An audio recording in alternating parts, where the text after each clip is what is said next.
Dear children, welcome to physics class. അപ്പോൾ നമ്മൾ ന്യൂട്ടൻ്റെ second law ഒക്കെ പഠിച്ചു കഴിഞ്ഞു. ഇനി നമ്മൾ പഠിക്കാൻ പോകുന്നത് ഇമ്പൾസിനെ കുറിച്ചാണ്.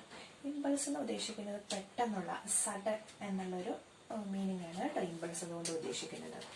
നമുക്ക് നോക്കാം ഇമ്പൾസ് എന്താണെന്ന് നോക്കാം. Impulsive force is A very large force acting four A very short time.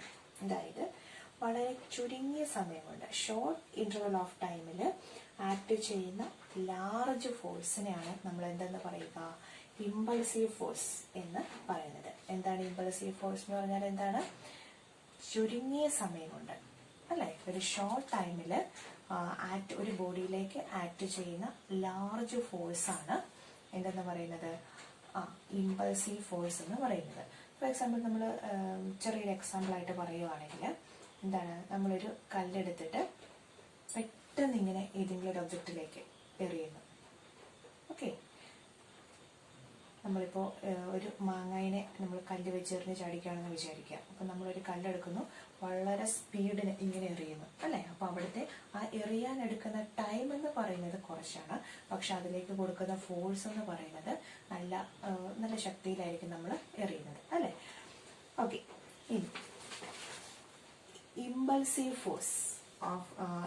of force is a product of force and time. അപ്പോൾ നമ്മൾ ഈ ഇമ്പൾസിനെ എങ്ങനെയാണ് കണ്ടുപിടിക്കുക? അവിടുത്തെ ഇമ്പൾസ് എന്ന് പറയുന്നത് എത്രയാണ് നമ്മൾ എങ്ങനെയാണ് കണ്ടുപിടിക്കുക? ഫോഴ്സിന്റെയും പിന്നെ എന്താണ് ടൈമിന്റെയും കൂടെ പ്രോഡക്റ്റ് ആയിരിക്കും എന്ത് അവിടുത്തെ ഇമ്പൾസീവ് ഫോഴ്സ് എന്ന് പറയുന്നത്. ഓക്കെ, അപ്പോൾ അവിടുത്തെ ഇമ്പൾസ് കണ്ടുപിടിക്കുന്നത് എങ്ങനെയാണ്? ഫോഴ്സിന്റെയും ടൈമിന്റെയും കൂടെ പ്രോഡക്റ്റ് ആയിരിക്കും. Product of the time and force. അപ്പം impulse equal to force into FO ആണ് കേട്ടോ. ഫോഴ്സ് ഇൻറ്റു ടൈം എന്ന് നമുക്ക് എഴുതാം. ഓക്കെ, ഇനി ഇതിന്റെ യൂണിറ്റ് നമ്മൾ എങ്ങനെയാണ് പറയുക? യൂണിറ്റ് എന്ന് പറഞ്ഞു കഴിയുമ്പോൾ ഫോഴ്സിന്റെ യൂണിറ്റ് ന്യൂട്ടൺ ആണ് അല്ലെ. ന്യൂട്ടൺ ഇൻറ്റു ടൈമിൻ്റെത് സെക്കൻഡ്. അപ്പൊ നമുക്ക് എങ്ങനെ എഴുതാം? ന്യൂട്ടൺ സെക്കൻഡ് എന്ന് നമുക്ക് എഴുതാം. ഓക്കെ, ഫോഴ്സിന്റെ യൂണിറ്റ് ന്യൂട്ടണും ടൈമിൻ്റെത് സെക്കൻഡ് വേണം. അപ്പൊ നമുക്ക് എങ്ങനെ എഴുതാം ഇതിനെ? ന്യൂട്ടൺ സെക്കൻഡ് NS എന്ന് എഴുതിയാൽ മതി. അപ്പൊ ഇമ്പൾസിന്റെ യൂണിറ്റ് നമുക്ക് കിട്ടി. എന്താണ്? ന്യൂട്ടൺ സെക്കൻഡ് NS എന്ന് എഴുതിയാൽ മതി. ഇനിയിപ്പം നമുക്ക് ഈ ഇമ്പൾസീവ് ഫോഴ്സിന്റെ മാത്തമാറ്റിക്കൽ റെപ്രസെന്റേഷൻ, അതായത് നമ്മുടെ ന്യൂട്ടന്റെ സെക്കൻഡ് ലോ അനുസരിച്ച് നമുക്ക് ഇതിനെ എങ്ങനെ മാത്തമാറ്റിക്കൽ റെപ്രസെന്റേഷൻ നമുക്ക് എഴുതാം? അപ്പൊ അവിടെ നമ്മൾ ന്യൂട്ടന്റെ സെക്കൻഡ് ലോ അനുസരിച്ച് നമ്മൾ എങ്ങനെയാണ് എഴുതിക്കൊണ്ടിരുന്നത്? അവിടെ ഏതൊക്കെ തമ്മിലുള്ള റിലേഷൻ ആയിരുന്നു? മാസ് ഉണ്ട് ഇല്ലേ, മാസ് ഉണ്ട്, വെലോസിറ്റി ഉണ്ട്, പിന്നെ എന്താണുള്ളത്? മാസ്, വെലോസിറ്റി, പിന്നെ അടുത്തത് ടൈം അല്ലേ. അപ്പൊ നമ്മൾ എങ്ങനെയാണ് എഴുതുക? അപ്പം F ഈക്വൽ ടു MA എന്നുള്ളതാണ് നമ്മുടെ ന്യൂട്ടന്റെ സെക്കൻഡ് ലോ അനുസരിച്ച് നമ്മൾ എങ്ങനെയാണ് ഇക്വേഷൻ എഴുതുക? F ഈക്വൽ ടു MA എന്നാണ്. അതിനകത്ത് മാസ് ഉണ്ട്, ഇവിടെ A ആണ് നമ്മളിവിടെ എഴുതിയിരിക്കുന്നത്. ആ എയിൽ എന്തൊക്കെയുണ്ട്? വെലോസിറ്റി ഉണ്ട്, ടൈമും ഉണ്ട്. അപ്പൊ നമുക്കിവിടെ ആ വെലോസിറ്റിയും ടൈമിനെയും കൂടെ ഇൻക്ലൂഡ് ചെയ്തുള്ള ഇക്വേഷൻ നമുക്ക് എഴുതാം. ന്യൂട്ടന്റെ സെക്കൻഡ് ലോ ഇതാണ്. F ഈക്വൽ ടു MA ആണ്. അപ്പൊ അതിന്റെ മാത്തമാറ്റിക്കലി നമ്മുടെ ഇമ്പൾസീവ് ഫോഴ്സിന്റെ മാത്തമാറ്റിക്കലി റെപ്രസെന്റേഷൻ, അതായത് ന്യൂട്ടൺ ലോ സെക്കൻഡ് ലോ അനുസരിച്ച് നമ്മൾ എഴുതുമ്പോൾ അതിന്റെ റിലേഷൻ എന്ന് പറഞ്ഞാൽ മാസിന്റെയും വെലോസിറ്റിയുടെയും ടൈമിന്റെയും കൂടെ റിലേഷൻ ആയിട്ടാണ് എഴുതുക അല്ലെ. അതായത് F ഈക്വൽ ടു MA. ഇനി നമുക്ക് ഇതിനകത്ത് ഈ വെലോസിറ്റിനെയും ടൈമിനെയും കൂടെ ഇൻക്ലൂഡ് ചെയ്യണം. അതായത് F equal to M into A എന്ന് പറയുന്നത് എന്താണ്? വെലോസിറ്റിയാണ് വരേണ്ടത് അല്ലെ. അപ്പോൾ V minus U divided by T എന്നാണ് അല്ലെ.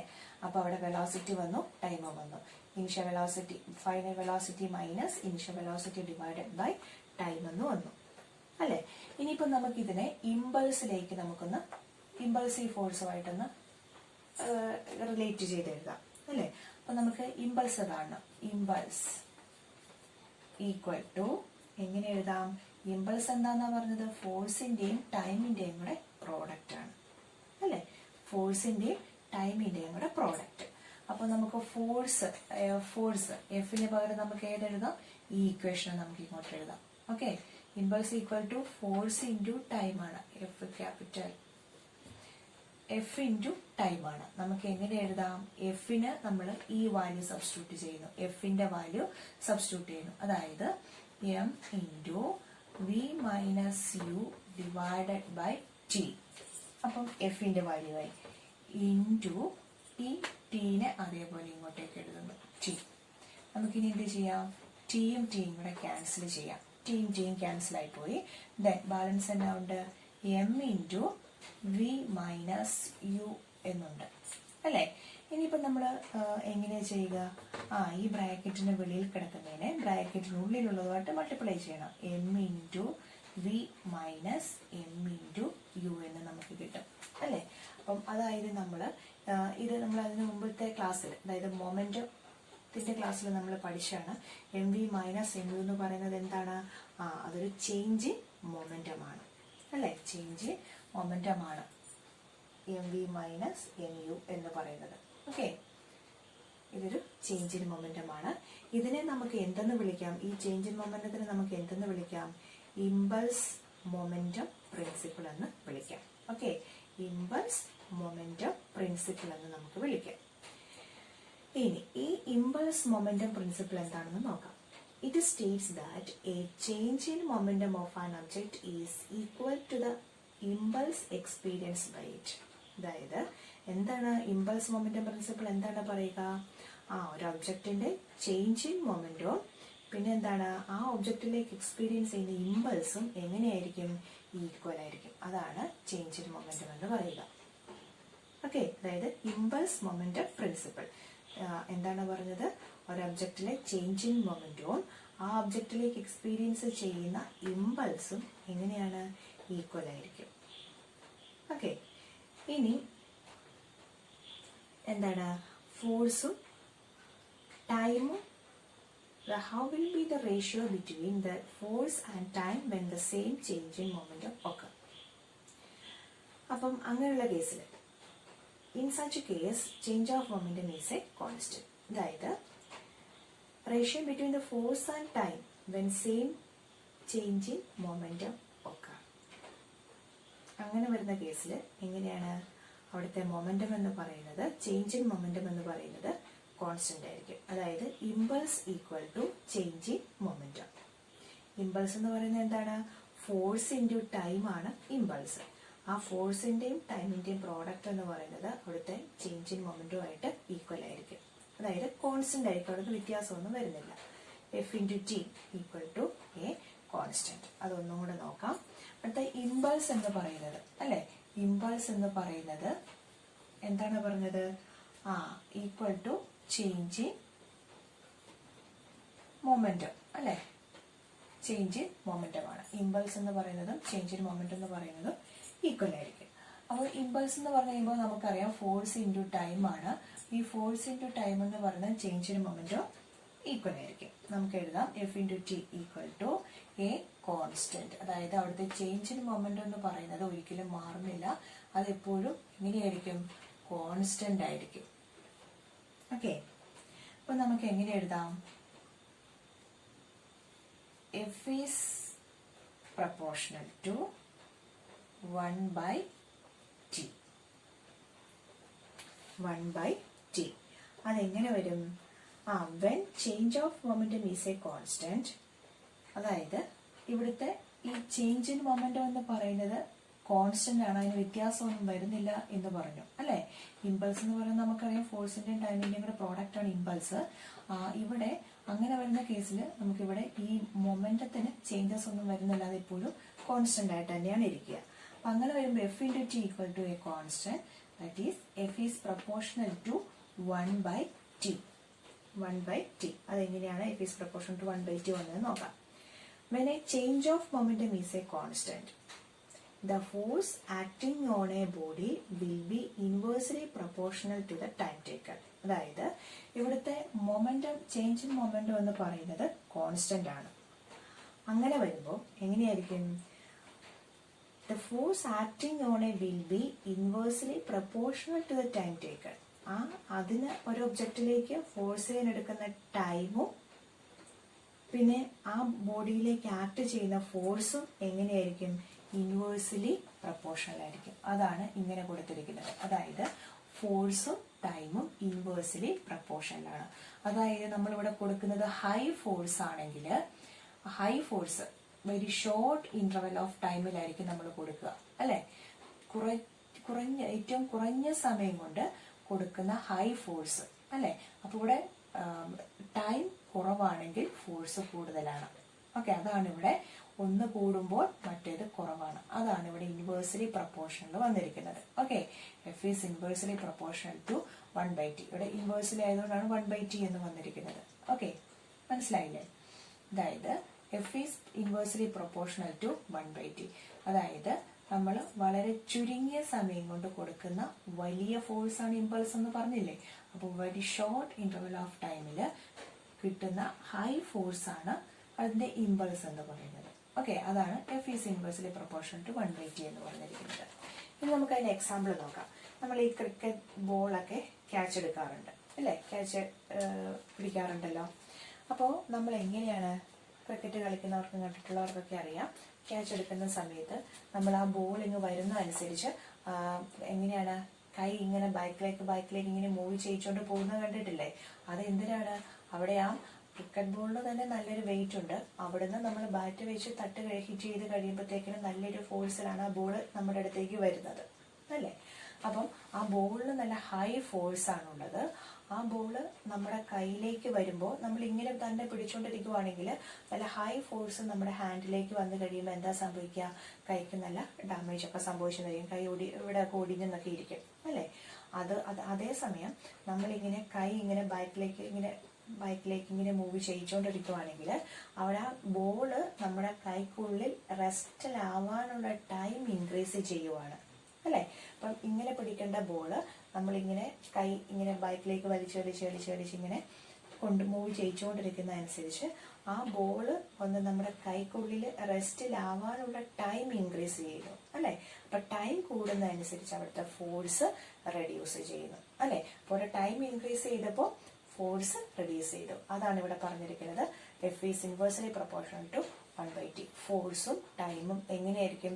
Inversely proportion. ഫോഴ്സ് കൂടിയാൽ ടൈം കുറവായിരിക്കും, ടൈം ഇൻക്രീസ് ചെയ്താൽ അവിടുത്തെ ഫോഴ്സ് കുറവായിരിക്കും. ഓക്കെ, മനസ്സിലായില്ലേ? അപ്പൊ അതുപോലെ തന്നെ നമുക്ക് വേറെ ഒരെണ്ണം കൂടെ പറയാം. ഈ ഫോർവേഡ് ജമ്പ് ഒക്കെ ചാടുന്ന സമയത്ത് അതിന്റെ ഇങ്ങനെ നമ്മളൊരു കമ്പിൽ കുത്തി ഇങ്ങനെ ചാടുകയാണല്ലോ. അപ്പൊ ഇങ്ങനെ നല്ല ഹൈറ്റിൽ നിന്നായിരിക്കും താഴേക്ക് വരിക.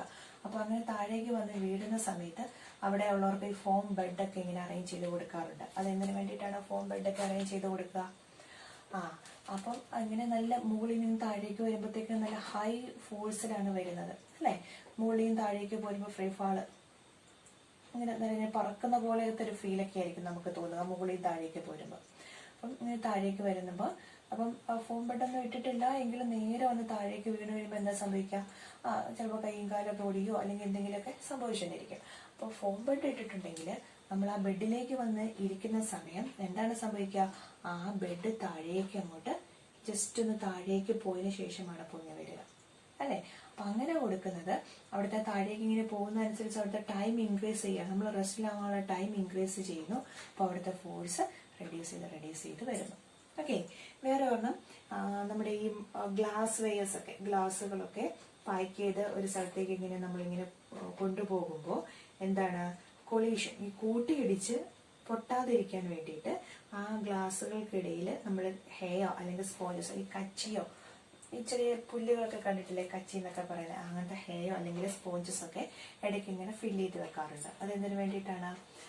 അപ്പോൾ ഇങ്ങനെ കൂട്ടിയിടിച്ച് കഴിയുമ്പോഴത്തേക്കിനും ആ ഫോഴ്സ് അവിടെ റെഡ്യൂസ് ചെയ്യുന്നു, അല്ലെ? അപ്പൊ അതിന്റെ രണ്ട് ഗ്ലാസുകൾ തമ്മിൽ കൂട്ടിയിടിച്ച് കഴിയുമ്പോഴത്തേക്കിനും കൊളീഷൻ ചെയ്ത് കഴിയുമ്പോഴത്തേക്കും എന്താ സംഭവിക്കും?